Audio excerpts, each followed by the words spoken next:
tardes, queridos compañeros, colegas, estimados maestros que se prenden a un nuevo encuentro de la Universidad Iberoamericana, desde nuestra experiencia, compartiendo con ustedes un día más, una jornada más de aprendizaje. Vamos a proceder a compartir lo que sería nuestra presentación del día de hoy, una presentación que tiene que ver ya con las teorías. Vamos avanzando un poco más y vamos a lo que tiene que ver con la parte formativa de la evaluación. Tenemos dentro de esta evaluación formativa, tenemos elementos imprescindibles que son 3.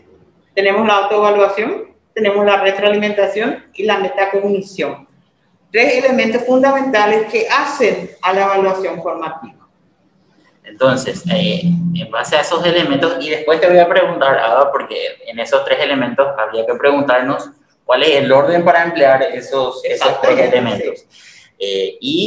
Comenzamos con lo que sería esta evaluación formativa dentro de nuestro proceso de enseñanza-aprendizaje, y siempre comenzamos con la frase de la presentación. Exactamente. A mí me llamó mucho la atención esto, pero reflexionando un poquito, analizando mi actividad como docente, también encuentro una respuesta en esta, porque dice, dime qué evalúas y te diré qué y cómo enseñas y qué y cómo tus alumnos aprenden. Muchas veces hablando con colegas, hay colegas que tienen un estilo específico de enseñanza. Por ejemplo, aquellos que están acostumbrados a dar una clase magistral. Entonces, cuando evalúan, ¿qué evalúan? Evalúa teoría, mucha teoría. Y no estamos llegando, no digo yo que está mal enseñar solamente o dando solamente clases magistrales. Se tiene que ir intercalando, se tiene que ir trabajando varios tipos o varias estrategias dentro de una clase. Entonces, nuestros alumnos, ¿qué hacen? Aprenden marco teórico importante. ¿Por qué? Porque es la base para toda aplicación, ¿verdad? Y con los instrumentos evaluativos que se presentan, nosotros ya nos damos cuenta cómo ese profesor enseñó. ¿Por qué? Porque se evalúa cómo se enseña. Totalmente. Yo no puedo imponerle a un profesor un estilo de evaluación si él nunca lo practicó con sus alumnos. Y es también un reflejo de, quizás a veces los resultados académicos no sean muchas veces el reflejo de lo que enseña, la manera que enseña el docente, pero este tipo de evaluación te da un indicio de o lo que hizo el docente anterior o, digamos, de lo que el docente puede llegar a encontrar en un grupo de alumnos. ¿A qué nos lleva? Nos lleva a una formación, ¿verdad? Son comunicaciones tácitas que se presentan dentro de estos resultados. Ahí ya me está diciendo cómo yo estoy trabajando y cómo están mis alumnos trabajando.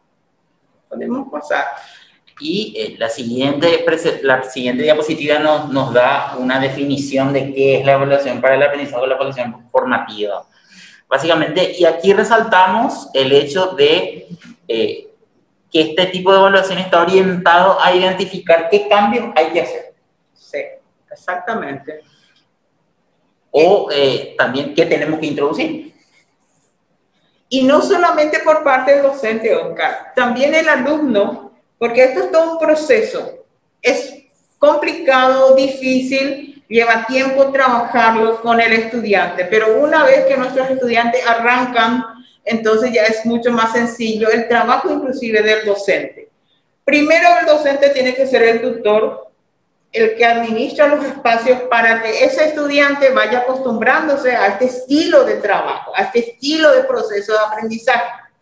¿Por qué? Porque la responsabilidad recae sobre el estudiante. Entonces, ¿qué hace el docente? Prepara los espacios. Dice, identificar los cambios que van produciéndose en el proceso de enseñanza. Y también ese alumno tiene que darse cuenta de los cambios que se va produciendo en él como estudiante. Y de eso vamos a lo que tiene que ver con cuáles son los objetivos que pretende entonces esta evaluación formativa, esta evaluación para el aprendizaje. Y bueno, y sobre todo es brindar información tanto al estudiante como al docente. ¿Qué información? El progreso alcanzado por el estudiante, ¿verdad? A mí como docente me tiene que servir eso, o sea que eso es lo que percibo, porque cuando uno se hace docente, lo que pretende es que su estudiante aprenda, Claro. Y que el día de mañana pueda decir cuando sale de la escuela o del colegio o de la universidad que mucho aprendí con ese profesor. Bueno, sobre todo eso, información útil para el docente. Después tenemos la de localizar las deficiencias observadas, pero no con ese estilo punitivo de la evaluación, porque hablamos de formación, hablamos de una evaluación formativa. ¿Qué hace esto? Le indica al profesor cuáles son las debilidades o las fortalezas que está teniendo ese alumno o que se tiene en el proceso de enseñanza-aprendizaje, porque no solamente acá le estamos mirando a ese estudiante, también le estamos mirando al profesor o nos estamos mirando nosotros. Este tipo de evaluación nos da la posibilidad de reorientar un aprendizaje si es que lo estamos, no le está llegando a nuestros alumnos, como se dice vulgarmente, o no está produciendo los logros deseados. Por último, tenemos que valorar las conductas intermedias del estudiante. Cuando nosotros pensamos en un propósito y un objetivo final, para llegar a ese objetivo final tenemos varias metas, pequeñas metas o fases que vamos cumpliendo. Entonces, cada una de estas fases o procesos se cumplen o no se cumplen. Eso nosotros tenemos que verificar con registros, por supuesto, o con observaciones directas, que es lo más aceptado, ¿verdad? Lo más inmediato que se puede dar en una evaluación formativa. Ahora, cuando se llama evaluación formativa, como dice su nombre, es formar, ¿verdad? Nosotros no llegamos al final de todo el proceso y después evaluamos, sino vamos a evaluando parte por parte, paso por paso, reorientando el aprendizaje, reorganizando nuestras actividades de tal forma que se logre ese aprendizaje. ¿Sí? Y lo que nos sirve en este último punto, y cabe destacar, es el hecho de que valorar estas conductas intermedias, la mitad del camino nos indica, bueno, estamos yendo bien, estamos viendo mal, qué ajustes tenemos que hacer y qué es lo que nos hace falta para poder llegar o poder encaminar a nuestro estudiante hacia donde queremos que vaya. Sus metas. Entonces, de lo que pretende la evaluación formativa, vamos al siguiente punto que tiene que ver con qué papel desempeña durante ya el desarrollo de una unidad de aprendizaje. Entonces, reiterar que no necesariamente lleva una calificación en ese sentido. Generalmente se valora con forma cualitativa. Sí, o con algunas observaciones de motivación, no remarcando siempre lo negativo, sino comenzar por lo positivo y el pero que venga después, ¿verdad? Entonces, de tal forma que el alumno también se sienta acompañado y no muy aplastado, entre comillas, porque a veces nosotros los profesores tenemos también nuestros instintos animales, entonces queremos marcar solamente lo negativo, ¿verdad? Entonces eso tenemos que evitar, porque es formar. Claro, obviamente, y evitar el hecho de esto tendrían que haberlo dado antes, que obviamente hay una frase que, sí, que en nuestras vidas la habremos escuchado en algún momento de nuestra formación, y destacar el hecho de que uno tiene que fomentar el diálogo con el alumno. Actualmente, en nuestro contexto, el diálogo personal obviamente se ha, digamos, le cambiado un poco, pero siempre hay instancias en las que tendremos que fomentar lo que sería la retroalimentación a nuestros estudiantes. ¿Y cómo se puede dar esa evaluación formativa, esa retroalimentación dentro de este contexto? Obviamente podemos hacerlo a través de un informe, que es la forma, digamos, de más estructurada, más formal de hacerlo. Sí, es lo que se utiliza más del Ministerio de Educación y Ciencias, por ejemplo, para valorar algunos procesos, solicitan informes valorativos, cualitativos, especialmente en los grados más inferiores, ¿verdad? Justamente con este tema de la pandemia, la promoción de los alumnos se dieron a través de una evaluación formativa, nada más. Claro. ¿Okay? Igual se promocionaron, pero no se les calificaron. ¿Por qué? porque ellos valoraron el proceso, nada más que por eso. También se puede hacer esa evaluación formativa creando dramatizaciones del tema, informes o dramatizaciones del grupo, de tal forma que cada uno vaya interactuando y que ese aprendizaje no sea individual, sino sea grupal. Y las debilidades se puedan no reforzar, sino se puedan mejorar con otros aspectos, ¿verdad? Revertir a través de una dramatización. Incluso una conversación abierta. Hoy día ya los docentes directamente hablan. Claro, en el grupo de WhatsApp del grupo ya se puede hacer. Sí, antes solamente el docente hablaba, ahora cambió eso, ¿verdad? ¿Por qué? Porque esta evaluación formativa es formativa para ambas personas participantes, para todos los actores, ¿verdad? Tanto los estudiantes como los docentes o las autoridades mismas de la institución. Exactamente. Y vamos al siguiente punto, que tiene que ver con cuáles son entonces estas características de la evaluación formativa, viéndolo desde el punto de vista del estudiante y también viéndolo desde el punto de vista del docente. Bien, desde el punto de vista de los docentes, ¿verdad? Ayuda a conocerles mejor a sus estudiantes. Sobre todo cuando planifican ellos tienen que verificar el ritmo de aprendizaje, los desafíos que le van a ir dando a ese estudiante, las características de cada uno de ellos. Nosotros hemos visto que con las inteligencias múltiples, los estilos de aprendizaje, una diversidad de personas tenemos dentro del aula. Por lo tanto, el profesor no puede planificar como él aprendió o como solamente él conoce. Él tiene que investigar de tal forma a dar respuesta a la diversidad de su grupo. Tiene que ser actividades que puedan la mayoría asimilar, aprender o realizarlas, ¿verdad? Y desde el punto de vista de los alumnos, que ellos comprendan cómo están aprendiendo mejor, ¿verdad? Que puedan sentirse satisfechos porque mejoran cada vez más su aprendizaje. Algo importante, la autoevaluación, como habíamos dicho, que ellos mismos conozcan sus logros y sus dificultades. Nos cuesta mucho aceptar que tenemos ciertas debilidades y cuanto más grande es peor, ¿verdad? Los chicos son más inocentes todavía, entonces aceptan cuando se dan cuenta que algo no están sabiendo, ¿verdad? O se aísla del grupo o busca ayuda, una de dos, ¿verdad? Por eso el profesor tiene que ser bien observado.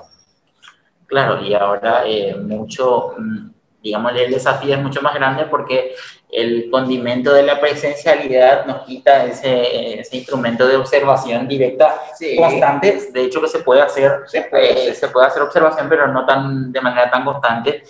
Y lo que nos ayuda esta evaluación formativa es brindarle a los alumnos esa retroalimentación eficaz.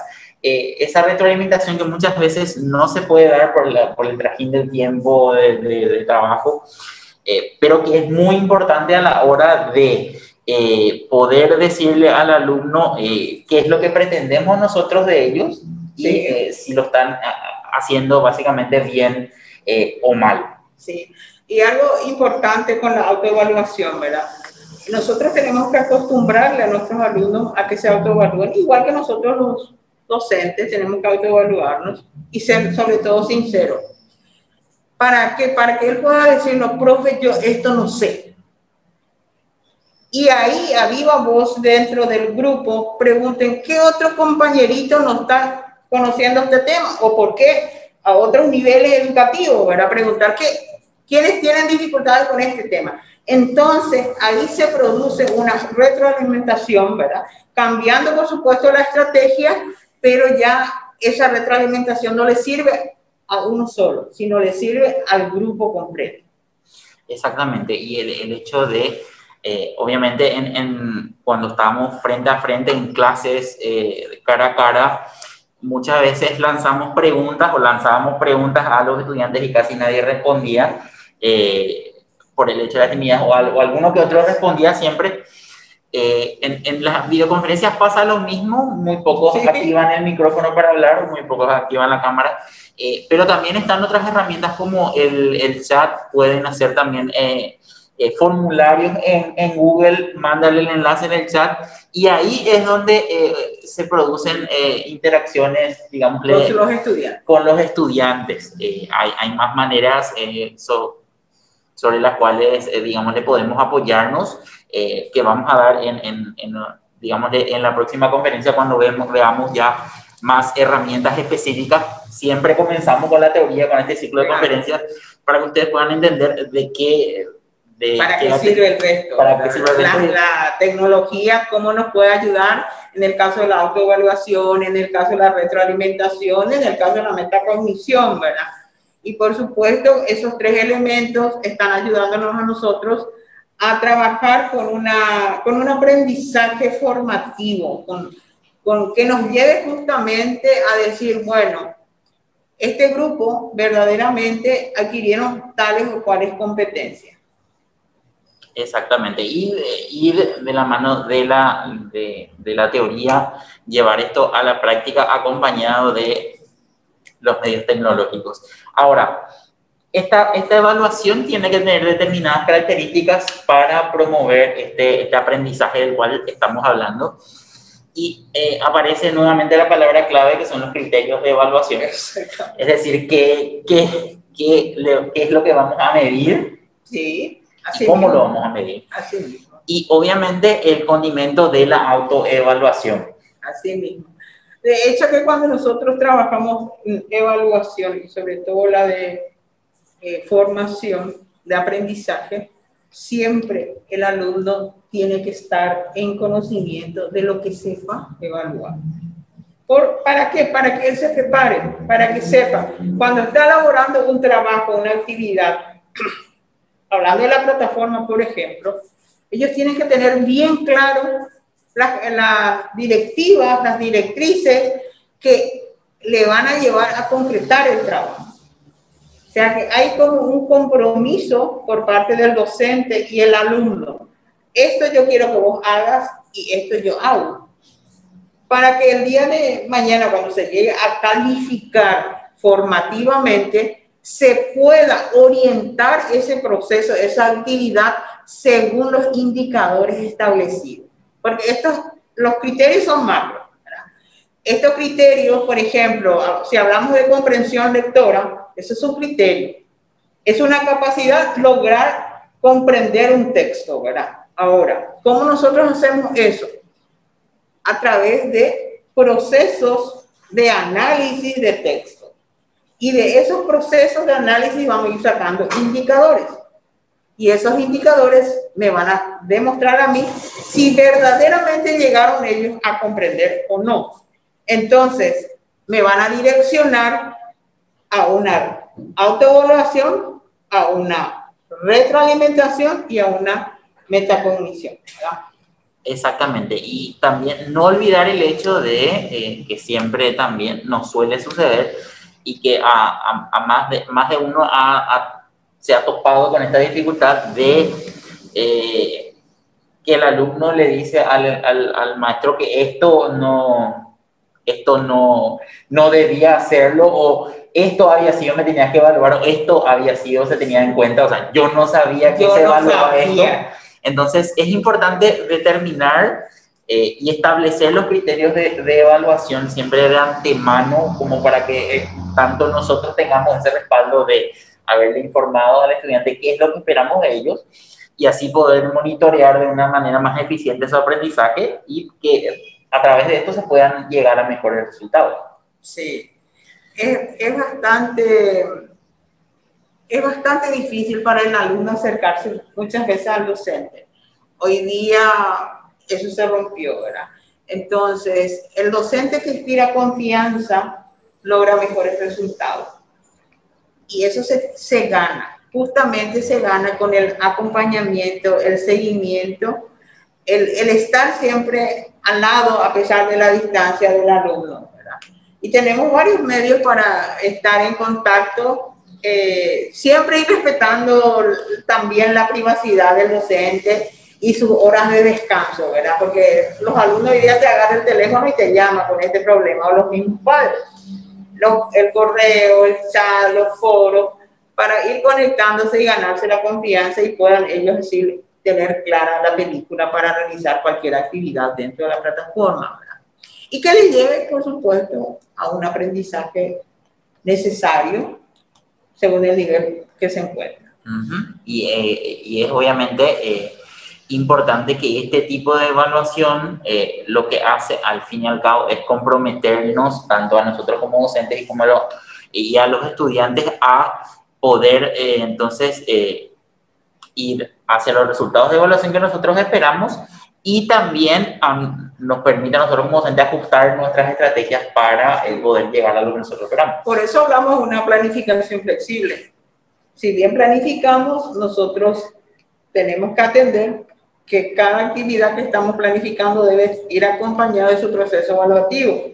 No necesariamente como habíamos visto con fines de calificación, pero esas actividades o pueden dejarse de hacer o se puede cambiar por otra actividad, ya que se pueden ir ajustando sobre la marcha, como se dice vulgarmente. Claro, y obviamente recuerden que el día jueves vamos a tener nuevamente otra presentación relativa hacia la planificación, así que no olviden de conectarse también a esa presentación. De paso el chivo para la jornada del jueves. Y yendo a esto, al siguiente punto, nos vamos a qué técnicas y qué instrumentos utilizamos para llegar a este tipo de evaluación formativa para el aprendizaje. De hecho, que no hay mucha diferencia entre los instrumentos y las técnicas utilizadas dentro de la evaluación. Solamente que existen algunas técnicas donde promueve al docente a un autoanálisis, ¿verdad? A ensayos libres que el docente puede dar. Bueno, ahora me acuerdo, yo en mi época, hace años, nos decía, bueno, van a hacer una composición. ¿Qué tema, profe? Lo que a ustedes les guste, ¿verdad? Entonces, se realiza también encuesta. Hoy día los chicos responden mucho a eso, ¿verdad? La revisión de cuadernos, que hasta ahora no se perdió, desde mi época hasta ahora la revisión se debe hacer, porque eso nos da un claro panorama. Ahora es un poco difícil con la virtualidad, ¿verdad? La revisión, pero podemos hacer una revisión oral, porque generalmente en los cuadernos, detrás de la pantalla, quienes trabajan los papás. Sabemos eso. Corrección de actividades, elaboración de proyectos, desarrollo de técnicas de estudio, porque muchas veces el alumno, por más inteligente que sea, no sabe estudiar. O estudia acá su libro y acá su celular. Entonces tenemos que atender también eso. Darle hábitos, formarles hábitos. Implementación de programas de refuerzo. Hay chicos, sabemos que es la diversidad dentro del aula, que necesita de ciertos apoyos más que otros, ¿verdad? Uso del diario del docente, fundamental eso, aunque nos da gusto escribir, debemos escribir lo que observamos, especialmente aquellos chicos que necesitan de nuestro apoyo, ¿verdad? Y entrevista con sus estudiantes. Puede ser cara a cara, de a uno, individual, o las entrevistas grupales también se pueden dar. Y para eso también existen instrumentos de desarrollo de las técnicas de evaluación formativa, que son las escalas de observación, la lista de control, las pruebas, las guías de laboratorio, cuestionarios, esquemas, mapas, producciones orales, plásticas, actividades de aplicación, entre otras. O sea que no hay diferencia. Todos los ejercicios que nosotros estamos haciendo, todas las actividades que estamos haciendo, por más que no sean con fines evaluativos, tienen que tener sus objetivos, sus criterios, sus indicadores, de tal forma que me indiquen si se hizo bien o no y a mí me sirva para reorientar mi aprendizaje, mi proceso de enseñanza-aprendizaje. Claro.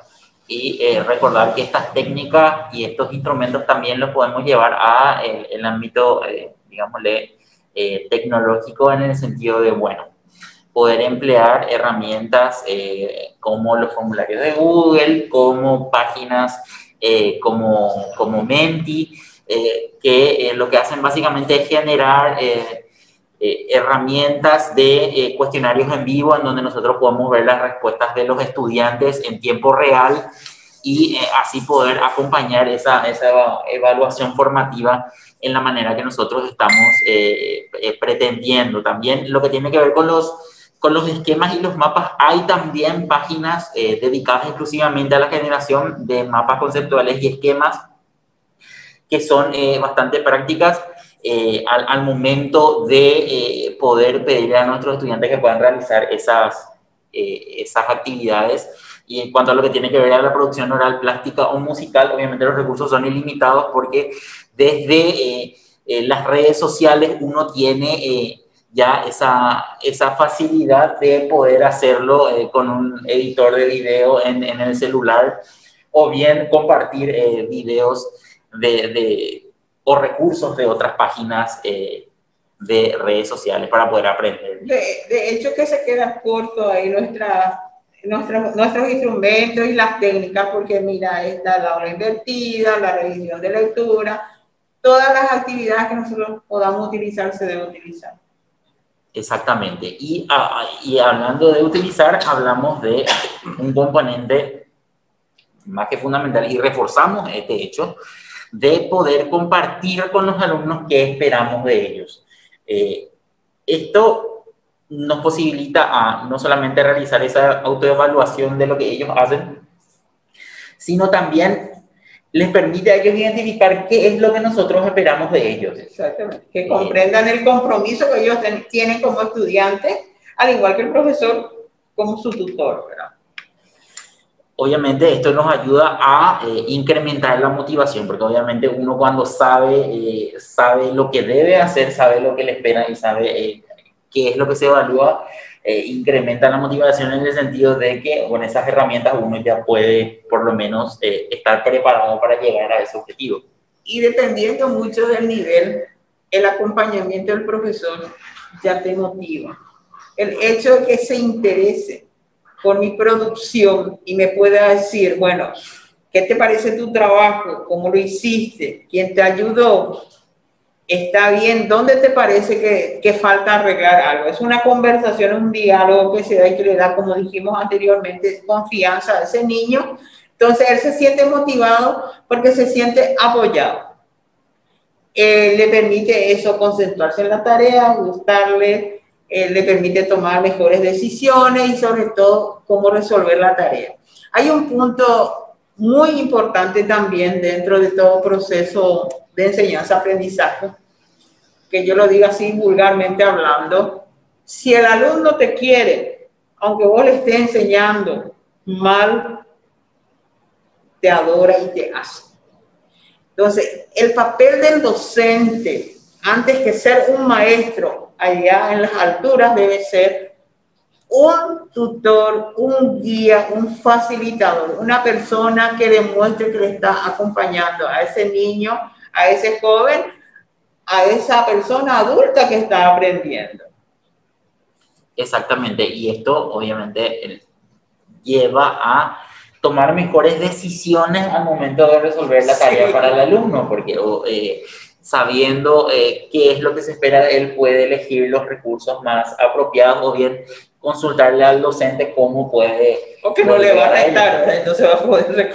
Claro, exactamente. Compartir con los alumnos qué esperamos de ellos es muy importante y ahora justamente esto es fundamental ahora que estamos a punto de iniciar las clases, ya sean modalidad presencial, modalidad híbrida, modalidad virtual. Es muy importante tener en cuenta estos puntos. Lo que pasa, Oscar, que esto no cambia según el espacio donde se esté desarrollando. Se adecua nada más, se adecua según las circunstancias, pero esto se debería hacer en presencial, en híbrido o a distancia, ¿verdad? En lo virtual. Nosotros como docentes no podemos perder esa mirada a nuestro norte, que es ese alumno, y es el aprendizaje. Y la evaluación formativa nos indica ese camino, nos indica los detalles específicos del proceso de enseñanza y del proceso de aprendizaje. Exactamente. Y vamos ahora bien, hablábamos de que los criterios son importantes. Ahora bien, ¿cómo tenemos que presentar esos criterios? Sencillo. Sin ninguna vuelta, bien claro, de tal forma que ese alumno pueda entender qué es lo que yo quiero que él haga y sepa y aprenda, internalice dentro de sí. En un lenguaje, como dije, comprensible para el estudiante y redactado con metas a alcanzar. Siempre que yo le indico algo que debe hacer, lo tiene que hacer de la forma que yo le pido. O sea, no podemos nosotros rebuscar un tanto en un indicador, porque al final eso no me va a dar el resultado esperado. Porque quien va a responder va a ser el estudiante. Quien va a revisar, por supuesto, va a ser el profesor. El profesor tiene otro nivel y le va a ser más difícil descubrir qué comprendió ese alumno. Si es que no tiene la expresión clara, el lenguaje comprensible y la meta establecida. Exactamente, básicamente determinar qué queremos hacer, cómo queremos hacer y quién tiene que hacerlo y en el plazo en el que hay que o cuánto de también de expresado de esa forma. Una vez que establecemos los criterios, entonces habíamos dicho 3 componentes fundamentales al principio de... Vimos la participación, la autoevaluación. Vimos la autoevaluación. Y ahora vimos también parte de la retroalimentación y vamos a profundizar más ahora en la retroalimentación. Que es algo fundamental en el sentido de decirle al estudiante qué hizo bien, qué hizo mal, qué queremos lograr con el estudiante, qué te falta, lo estás haciendo bien, ese monitoreo necesario. Nosotros tenemos que atender que esa retroalimentación sea algo diferente a lo que estábamos haciendo durante la clase. El mismo contenido, el mismo tema, la misma capacidad a desarrollar, pero reorientándola, ¿verdad? De tal forma que se vean varios caminos de aprendizaje para ese estudiante. Más aún cuando nosotros nos autoevaluamos, el alumno se autoevalúa y yo puedo, a través de otras técnicas de acompañamiento a eso, que es la observación, la corrección de las tareas, de los cuadernos, me puedo dar cuenta de que hay ciertas debilidades en el proceso, entonces yo tengo que reorientar mi retroalimentación buscando otro tipo de estrategia. ¿En qué momento, Oscar, hacemos esto? Y obviamente es importante realizar esta evaluación ya sea durante la realización de la tarea, porque muchas veces el estudiante en el primer momento cuando presentamos la tarea no la entiende. Es el primer momento donde podemos hacer esa retroalimentación. Cuando el alumno ya está realizando la tarea, elegimos cuando el alumno está, digamos, en proceso o nos da esa retroalimentación, profe, mi trabajo está bien, voy bien. Ese es otro momento.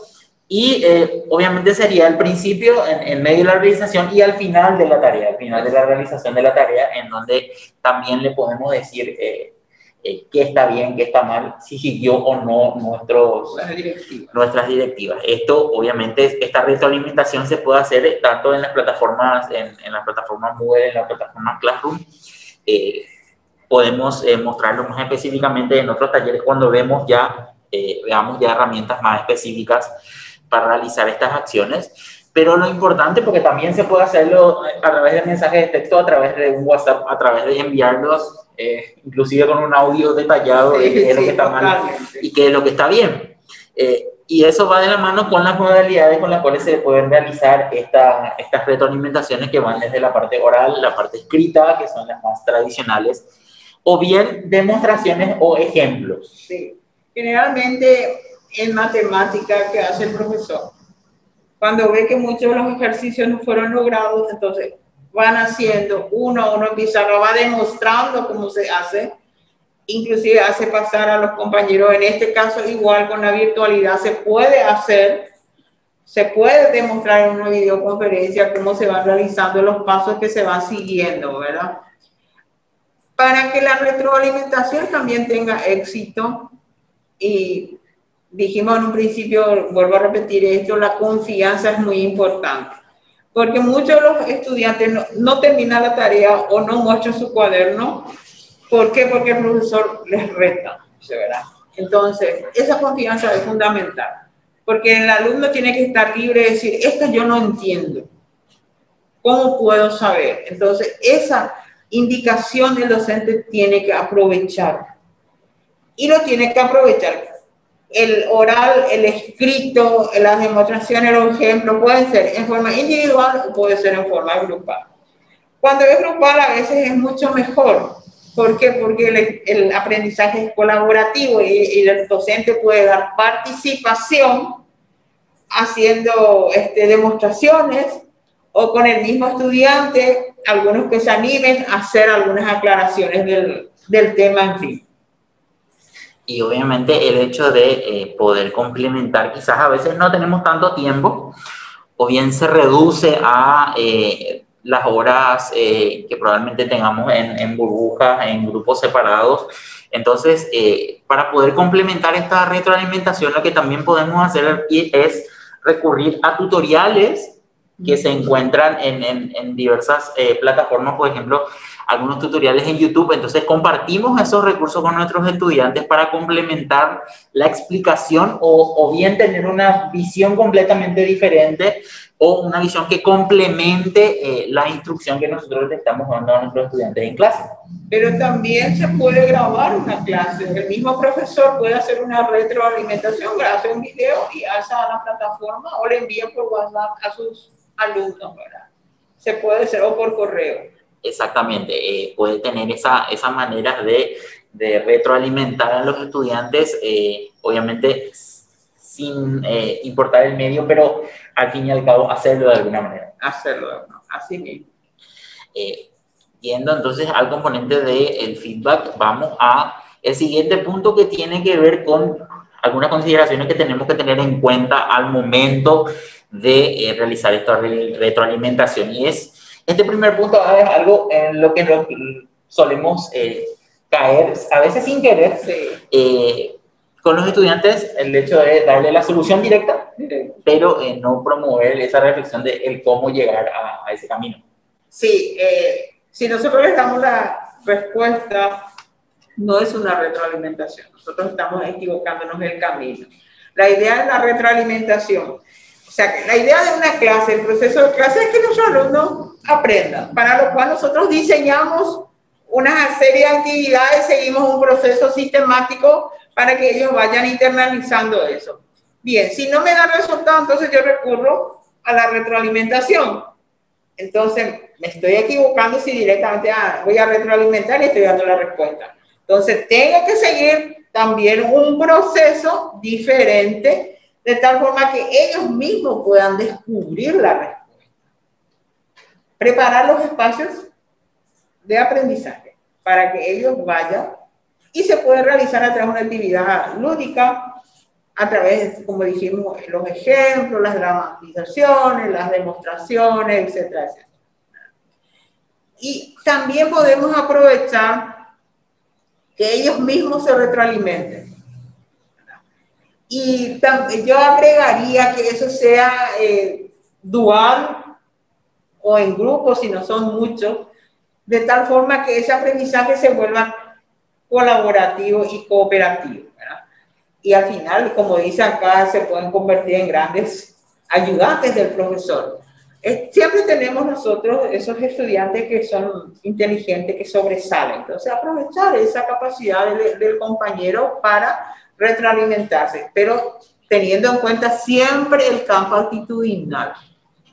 Sin ofender, sin hacer bullying, los valores primero. O sea que, como la vez pasada habíamos visto los 3 niveles de contenido, pues bien, tenemos que utilizar acá. Siempre. Tiene que ser transversal los contenidos actitudinales. Exactamente. Y obviamente no olvidar el hecho de que al realizar esta retroalimentación con los alumnos, lo que hacemos también es contribuir al desarrollo de los mismos. Y vamos al siguiente punto que tiene que ver con Y nos apartamos y dejamos este tipo de retroalimentación oral porque es el que... con la videoconferencia. Con la videoconferencia, y es el que más rápidamente podemos realizar cuando en tiempo real nos conectamos con nuestros estudiantes. Y lleva menos tiempo. A veces el docente dice, tengo mucho trabajo, tengo que hacer muchos informes, entonces una retroalimentación escrita es más complicado. La retroalimentación oral facilita, porque no necesariamente se debe hacer en forma individual, ¿verdad? Sino también se puede hacer grupal como habíamos visto, ¿verdad? Y el alumno puede intervenir, puede preguntar, otro compañero puede responder, entonces se da un feedback, entre ellos van intercambiando como un diálogo y van logrando el resultado, ¿verdad? Claro, y además esto lo que hace es, en un primer momento, ya evacuar las dudas que tenga el estudiante, poder facilitar esa comprensión de la actividad de manera inmediata y obviamente aportar información, así como decíamos, de primera mano, de manera más precisa, sobre qué es lo que piensa nuestro alumno y cómo puede llegar a realizar la actividad. Sí. Detecto la debilidad y lo trabajo en grupo, en forma oral. Pero esto tiene que estar dentro de la planificación. Exactamente. Y esta retroalimentación oral, recordémoslo siempre, obviamente dejando de lado un poco el lado de la presencialidad, lo podemos hacer agarrando nuestro teléfono celular, sí, mandando una nota de voz al estudiante. Ahora que tenemos el teléfono celular casi a mano de todos nuestros estudiantes, si es que no lo consiguen por ahí, o bien esa retroalimentación la podemos hacer así, grabando un pequeño clip de video, mandándolo al estudiante en el grupo de WhatsApp, por ejemplo. Siempre mencionamos WhatsApp, recordemos a los que se nos unen por primera vez, o estas son sus primeras conferencias, que siempre tratamos de emplear consejos que impliquen la menor cantidad de uso de datos o que sean más baratos, que no necesariamente sean las plataformas más complejas que se utilizan como Moodle, Google Classroom. Vamos siempre de lo más básico hasta lo más complejo. Entonces, apelando a la creatividad de cada uno de nosotros como docentes, podemos hacer un pequeño video, una pequeña nota de voz. Que el hecho que presentemos la teoría no significa que estemos excluyendo el hecho de poder utilizar herramientas más básicas para poder comunicar con esto. Sí, así mismo es. Yendo otra vez a la retroalimentación, podemos decir muchas veces, vamos a repasar. Y yo insisto con esto, si vamos a repasar, si vamos a hacer un repaso, se tiene que buscar otra estrategia. El mismo contenido, pero con otra estrategia, para que verdaderamente sirvan como aprendizaje. ¿Ya? Y ahí, entonces, la pregunta, no sé si la pregunta es abierta o de por ahí te animas a responder. Entonces, en este sentido, ¿la retroalimentación y el repaso vienen a ser lo mismo, sí o no? La retroalimentación es más técnica. El repaso generalmente lo hacemos algo cotidiano, sin medir mucho y sin ver las dificultades. Yo estoy dando un contenido, estoy desarrollando, bueno, desarrollo en la pizarra o donde sea. Después les doy tareas que ellos hagan. Si tengo oportunidad con la virtualidad medio complicado, pero lo corrijo, ¿verdad? Entonces le doy otros ejercicios, vamos a repasar lo mismo. Siempre lo mismo estamos haciendo. No hay un cambio ahí. Yo tengo que verificar si eso que estoy repasando me da buenos resultados. Si no me da buenos resultados, entonces voy a la retroalimentación. ¿Qué quiere decir eso? Que voy a reorientar mi proceso de aprendizaje con el mismo tema, pero con otra estrategia. Esa estrategia que usé para el repaso, para consolidar ese aprendizaje, ya no lo uso más en la retroalimentación porque no me dio resultado. Entonces, ¿qué hago yo? Reoriento mi aprendizaje, mi proceso de enseñanza para lograr el aprendizaje esperado. Entendido. Entonces ya por ahí quedó claro. Quedó claro, pero de práctica alguien más pregunta en el chat, entonces claro, es importante porque a veces pueden dar a confusión términos que en la práctica resultan muy parecidos. Lo que sí son casi parecidos. Lo que pasa es que cuando nosotros planificamos una clase tenemos nuestro inicio, nuestra motivación, la parte del indagación de saberes previos, ¿verdad? El desarrollo, después vamos trabajando con ejercicios de consolidación de ese desarrollo, ¿verdad? En ese ejercicio yo sigo mi proceso, observo, corrijo, me doy cuenta si es que ellos están en condiciones, ¿verdad? Vuelvo a dar otra clase con el mismo tema, hago el mismo proceso, para ir consolidando esos contenidos y el aprendizaje. No logré nada. ¿Por qué? Porque quiere decir que la estrategia que yo estoy usando no me sirve. Entonces tengo que retroalimentar. Tengo que hacer otra estrategia, darle énfasis a ese contenido, pero de otra forma. De tal forma que se fije ese conocimiento. Porque lo que estaba haciendo para consolidar no tuvo resultado. Exactamente, tener en cuenta eso entonces. Y ahora vamos a la tercera pata de este trípode que habíamos presentado al inicio, que es la metacognición. ¿Y cuál es el papel de la metacognición dentro de este contexto formativo? Bueno, nosotros comenzamos con la autoevaluación.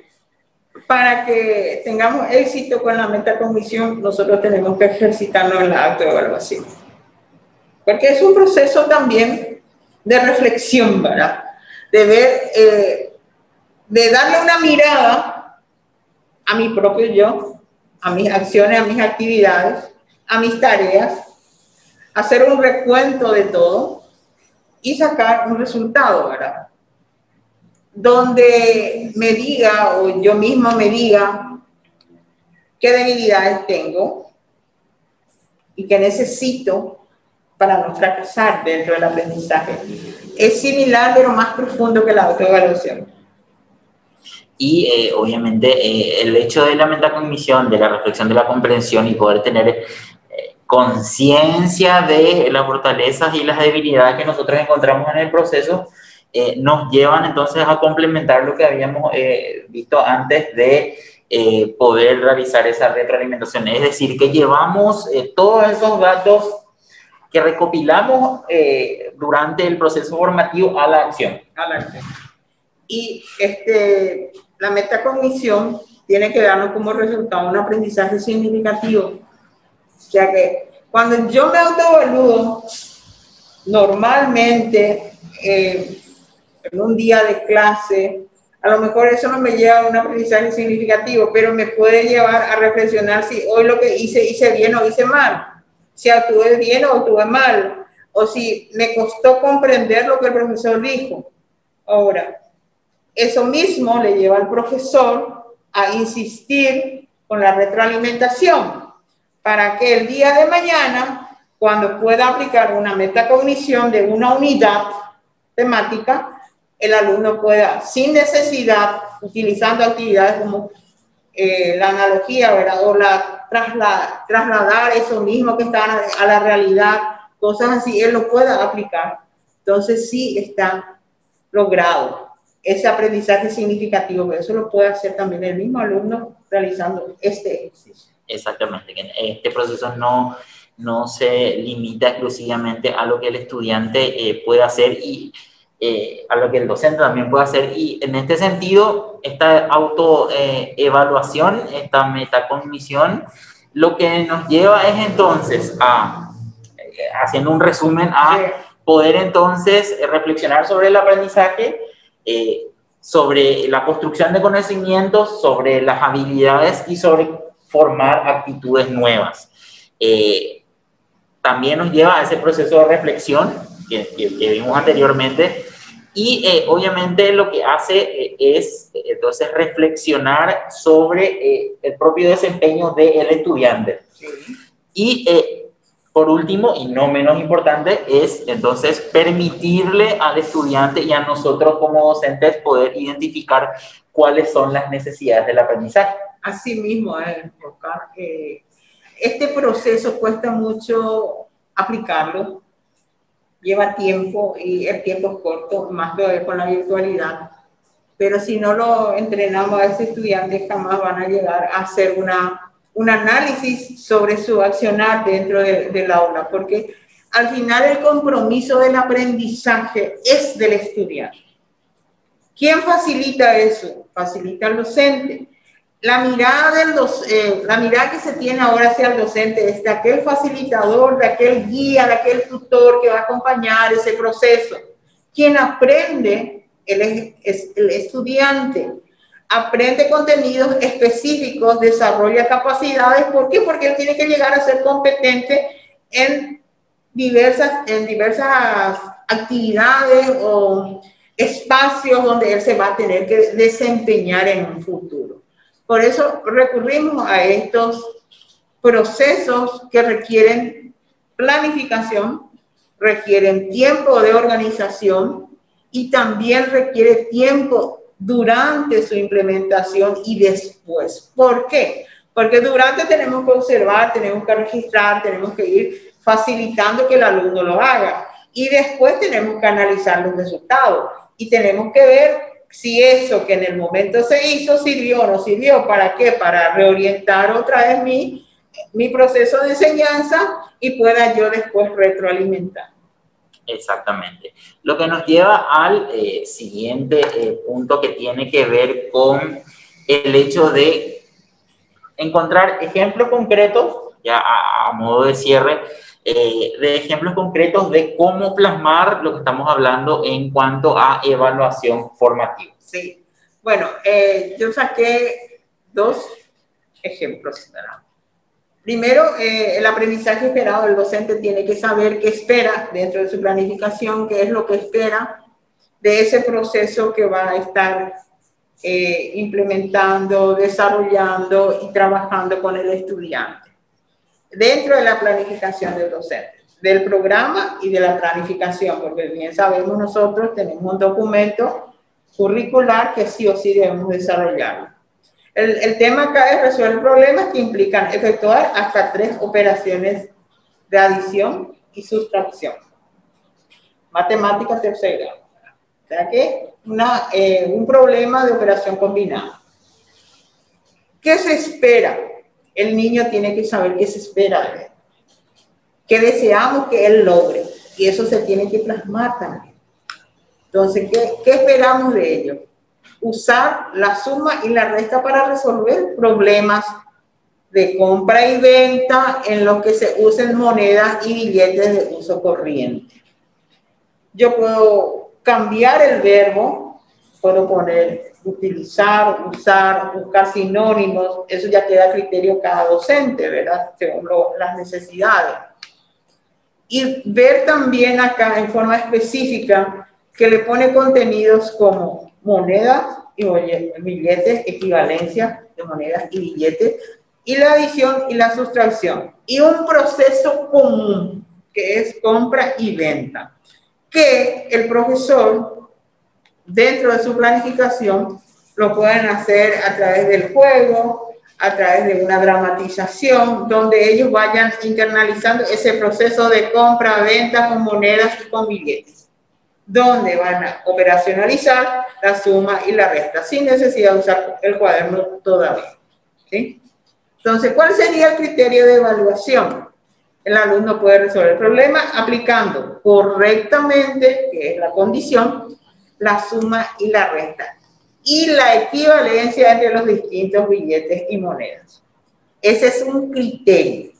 Yo esto lo puedo bajar a indicadores, porque tengo varios temas ahí. Tengo la equivalencia de monedas y billetes, tengo la adición y tengo la sustracción. Y sobre todo tengo la resolución de problemas y me pide correctamente. No tengo que tener error. Entonces, básicamente, si voy a usar en carácter sumativo, como 5 puntos me puede valer. ¿Verdad? Pero como es formativo, Entonces no se califica, se valora, pero igual debe tener indicador. Exactamente. Entonces, de esta manera nosotros mostramos específicamente cómo se plasma todo lo que habíamos hablado anteriormente, y creo que hay un ejemplo más. Sí, es lo mismo, pero el tema es diferente. Este es de castellano y literatura de segundo grado. Nosotros estamos utilizando niveles porque no sé qué nivel de participantes tenemos. Tendríamos que ver si nos pueden escribir en el chat, o bien cuando les remitamos el formulario de valoración nos gustaría saber en qué nivel se encuentran desempeñándose como docentes, o bien les gustaría enseñar como docentes en algún momento dado. Entonces es importante determinar, así como estamos viendo en este esquema de 3 pasos, utilizar siempre el programa, la planificación, extraer, ¿verdad?, la capacidad que identifica la secuencia de eventos en un trama de un cuento infantil. La misma cosa, el alumno tiene que saber que yo espero de él como docente, o que espero con el desarrollo de esta capacidad. Entonces, que él aprenda a escribir cuentos. Por más que me diga que identifique la secuencia, si él llega a aprender el cuento, él va a saber que tiene que comenzar, inicio, el cuerpo, el desenlace. Entonces, el criterio de evaluación, el alumno es capaz de escribir un cuento que tenga un comienzo, un nudo y un desenlace. Ese criterio yo puedo desglosar en indicadores, en este caso 3 indicadores como máximo, ¿verdad? Entonces, así terminamos. Digo yo, Oscar. ¿Alguna cosa que quieras agregar? Sí, algo muy importante. La evaluación formativa es valiosa porque es la que da la señal al docente. La sumativa ya es tarde, porque ya es al final del desarrollo, ya es con fines de promoción, ¿verdad? La diagnóstica es inicial para ver cómo vamos a iniciar, pero la formativa es procesual y me está dando por etapas en qué condiciones estoy, y es cotidiano y en el momento, y no necesitamos todo registrar, lo podemos hacer en forma oral, en grupo, individual, etcétera, etcétera.